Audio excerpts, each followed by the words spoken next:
নমস্কার, এরু চর্চায় সকলকে স্বাগত।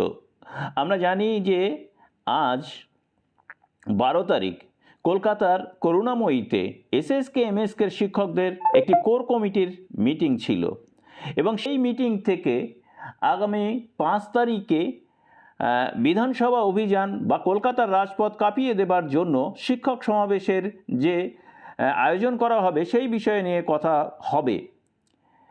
তো কোর কমিটির মিটিং কিন্তু হয়েছে এবং সেই মিটিংয়ে শুধুমাত্র শিক্ষা দপ্তরের এসএসকে এমএসকের শিক্ষক নেতৃত্বগণই ছিলেন না, সেখানে ছিলেন পৌরসভার অন্তর্গত এমএসকে বা এসএসকের শিক্ষক নেতৃত্বগণ এবং মাদ্রাসা এসএসকে এমএসকেরও শিক্ষক নেতৃত্বগণ।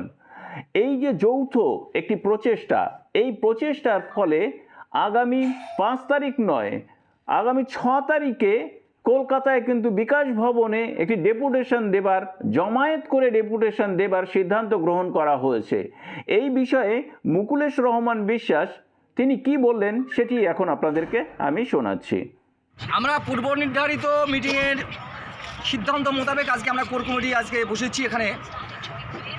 সেখানে মূলত আমাদের সিদ্ধান্ত হয়েছে আগামী 6ই মার্চ বুধবার, অর্থাৎ 5 তারিখের বদলে 6 তারিখ আমরা করুণাময়ীতে জমায়েত করব।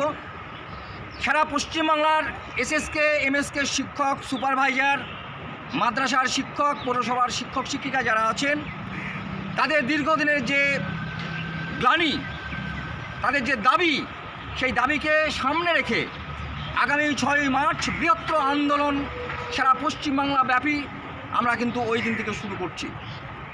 আমাদের মূল দাবি হচ্ছে যে এসএসকে এমএসকে স্কুলগুলোতে শিক্ষক নিয়োগ, বেতন বৃদ্ধি থেকে শুরু করে অনেক কিছু বিষয় আছে যেগুলো আমরা আগামী দিনে ওই দিনে আমরা মাননীয় শিক্ষামন্ত্রীর কাছে, পৌরসভার দায়িত্বে যারা আছে সেসব আধিকারিকদের কাছে আমাদের সেই দাবিগুলো আমরা পৌঁছে দেবো।